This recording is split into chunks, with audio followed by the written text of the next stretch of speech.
Assalamualaikum warahmatullahi wabarakatuh. Perkenalkan, nama saya Diana Vita Fatimah, mahasiswa Teknik Kimia Fakultas Teknik Universitas Jember dengan NIM 2019-1040-1088. Video kali ini saya buat dengan tujuan untuk memenuhi tugas ujian akhir semester mata kuliah Proses Industri Kimia dengan dosen pengampu Ibu Ari Susanti.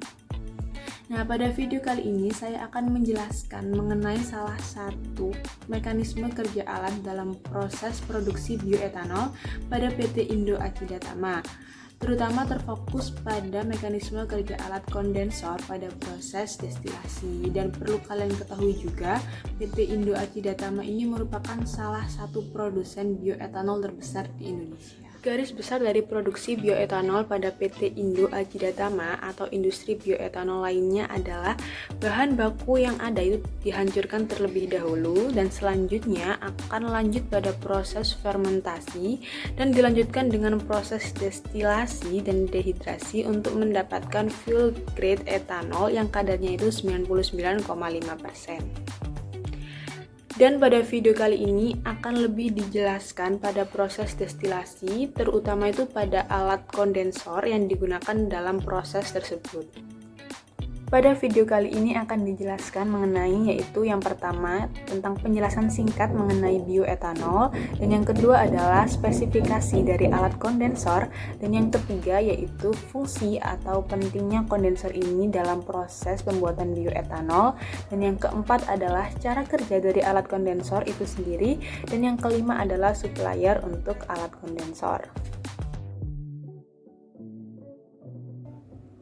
Sebelum kita sampai pada penjelasan mengenai proses produksi bioetanol terlebih dahulu, di sini saya akan menjelaskan atau memberikan gambaran singkat tentang apa itu yang disebut dengan bioetanol. Jadi, bioetanol adalah sebuah bahan bakar alternatif yang dibuat atau diolah dari tumbuhan. Dan produksi etanol di dunia ini untuk bahan bakar transportasi itu meningkat sebanyak 3 kali lipat dalam kurun waktu 7 tahun, dari 17 miliar liter pada tahun 2000 menjadi 52 miliar liter pada tahun 2007. Dari tahun 2007 ke 2008, komposisi etanol pada bahan bakar bensin di dunia ini telah meningkat juga dari angka yang semulanya 3,7% menjadi 5,4%. Keunggulan dari bioetanol ini sendiri yaitu mampu untuk menurunkan emisi kadar CO2 hingga 18%, dan mungkin hal inilah yang menyebabkan angka produksi etanol yang selalu meningkat dan membuat etanol lebih banyak digunakan oleh masyarakat saat ini. Seperti yang telah saya jelaskan sebelumnya, bahwa bioetanol ini diolah dari tumbuhan, dan tumbuhan apa saja sih yang bisa digunakan untuk produksi bioetanol. Jadi terdapat 3 jenis atau 3 kelompok tanaman yang bisa menjadi sumber bioetanol.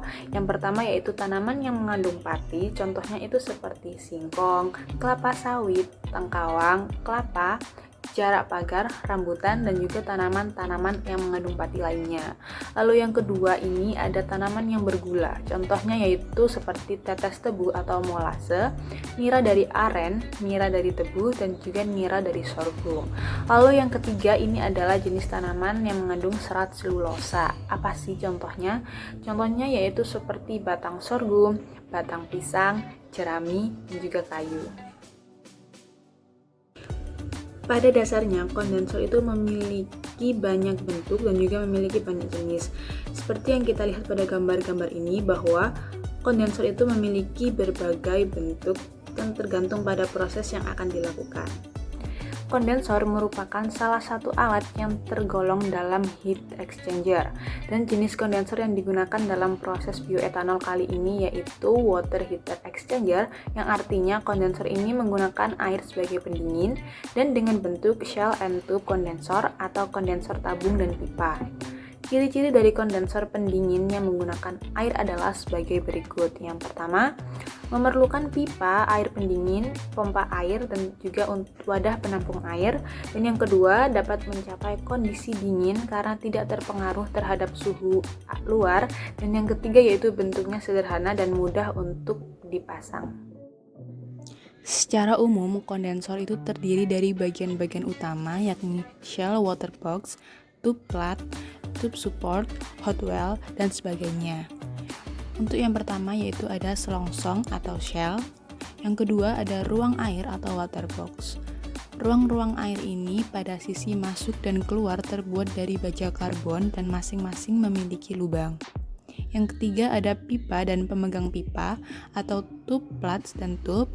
Pipa ini terbuat dari aluminium brass dan pemegang pipa terbuat dari naval brass. Yang keempat ada ruang kondensat atau hot well. Pada jenis kondensor shell and tube ini terbagi menjadi dua macam berdasarkan bentuknya. Yang pertama itu ada horizontal kondensor dan yang kedua itu ada vertical kondensor. Pada horizontal kondensor, air pendingin ini akan masuk melewati bagian bawah, kemudian mengalir ke dalam pipa-pipa pendingin tube dan keluar dari bagian atas kondensor. Sementara uapnya akan masuk pada bagian tengah dari kondensor ini dan akan keluar sebagai kondensat pada bagian bawah kondensor. Lalu pada vertical kondensor, air pendingin akan masuk kondensor melalui bagian bawah, kemudian akan mengalir ke dalam pipa-pipa pendingin atau tube dan keluar pada bagian atas dari kondensor tersebut. Sementara itu, uap akan masuk pada bagian atas dan air kondensat itu akan keluar pada bagian bawah kondensat tersebut. Kondensor adalah alat yang digunakan untuk mengubah uap yang awalnya dari fasa uap berubah menjadi fasa cair dengan bantuan air sebagai pendingin utama. Uap yang dihasilkan dari proses pemanasan ini akan dimasukkan ke dalam kondensor yang memperoleh pendinginan dari air sebagai pendingin utama. Sehingga di sini akan terjadi proses perpindahan panas. Oleh sebab itulah kondensor itu juga disebut sebagai alat penukar panas. Lalu, uap yang bersinggungan dengan pendingin ini akan terkondensasi dan air hasil dari kondensasi tersebut disebut sebagai air kondensat. Pada dasarnya, prinsip kerja dari kondensor ini adalah dengan membuang kalor ke lingkungan luar dan mengkondensasikan uap untuk menjadi kondensat. Lalu, kondensor akan mengubah fasa zat gas menjadi fasa zat cair dari temperatur tinggi keluar melalui dinding-dinding kondensor dan melewati proses kondensasi, sehingga uap akan menjadi dingin dan fasanya akan berubah menjadi fasa cair pada temperatur yang rendah. Prinsip kerja dari shell and tube kondensor yaitu uap akan masuk melalui inlet flow dan mengalir menuju ke dalam ruangan tabung yang berisi susunan pipa. Uap yang akan masuk tersebut akan memenuhi permukaan luar dari pipa yang ada dalam kondensor. Sementara itu, air yang berfungsi sebagai pendingin akan dialurkan menuju ke dalam pipa atau tube side melalui cooling water inlet. Maka akan terjadi kontak antara keduanya, di mana uap yang bertemperatur tinggi atau panas akan bersinggungan dengan tube kondensor bertemperatur rendah yang di dalamnya dialiri oleh air yang berfungsi sebagai penyerap kalor dari uap tersebut, sehingga temperatur uap atau steam akan turun dan terkondensasi, dan uap dari etanol tersebut akan berubah menjadi etanol cair dan dialirkan keluar melalui kondensor. Pada proses destilasi, kondensor bukanlah merupakan alat utama, melainkan alat utilitas. Kondensor merupakan alat penukar panas atau kalor yang berfungsi sebagai tahap akhir dari proses destilasi, dengan cara mengubah uap panas menjadi etanol melalui proses kondensat atau proses pengembunan. Lebih mudahnya, dapat diartikan sebagai alat yang berfungsi untuk mengubah uap menjadi air.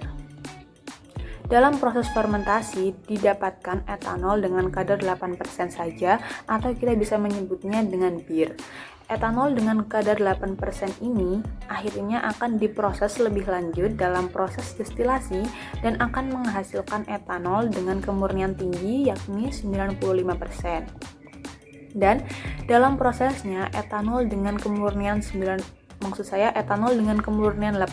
ini akan dimasukkan ke dalam bir kolom bersamaan dengan air dan juga campuran lainnya. Selanjutnya akan dididihkan menggunakan boiler. Dan pada saat proses pendidihan yang akan mendidih terlebih dahulu adalah etanol, karena titik didih etanol sendiri yaitu pada temperatur 78 derajat Celcius. uap dari etanol inilah yang nantinya akan naik ke kondensor dan terjadilah proses pengembunan. Dan pada prosesnya, etanol dalam fase uap ini akan dirubah menjadi etanol dalam fase cair.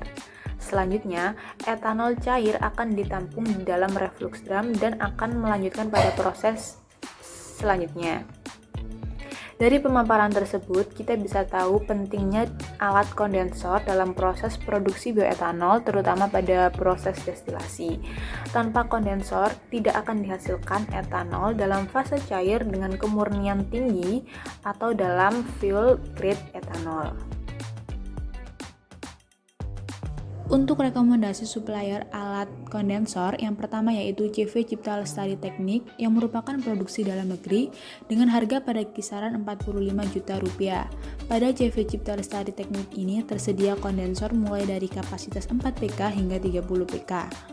Lalu yang kedua yaitu pada CV Guangzhou yang merupakan produksi luar negeri dengan harga kisaran $1.200 atau jika dikonversikan ke rupiah yaitu kurang lebih 17.300.000. Pada CV Guangzhou, kondensor ada pada UCW series dan terdapat pada beberapa kapasitas seperti pada tabel yang berikut ini. Perbedaan harga antara keduanya di sini bisa disebabkan karena kualitas dan kapasitas produksi dari setiap produk yang berbeda.